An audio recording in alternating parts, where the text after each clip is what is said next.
You've got a viewpoint. You deal with big metropolitan councils. You deal with rural regional councils. You have your role's APAC, and so you see it all. So why should we care about all this? Look, why should we care? I think 1/4 of Australians live in remote and rural communities. They are literally the backbone of our economy. If you think about where the food we eat in the cities, where that comes from, if you think about the resources that we use to build the cities, the steel, the concrete, all those resources are typically coming from remote areas. And so that infrastructure in those remote areas is vastly important to getting those goods to where they need to go in international trade. So those rural communities are really the backbone of our nation and economy.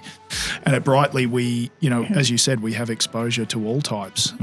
So we have around in Australia 50 small councils. And certainly the challenges that we see that those councils face versus our other councils, it's just the perfect storm, really. Vastly different situations that they're dealing with, and certainly how we work with them is very different. Yeah, okay.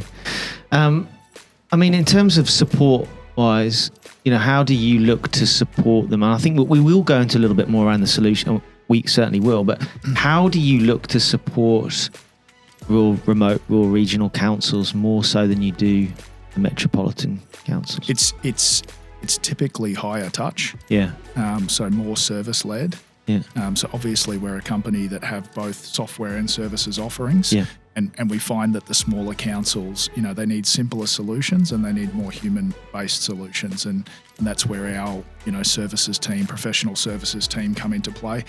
The great thing is that many of them either grew up in or still live in remote regional council areas. So they are certainly very passionate as well about helping those clients.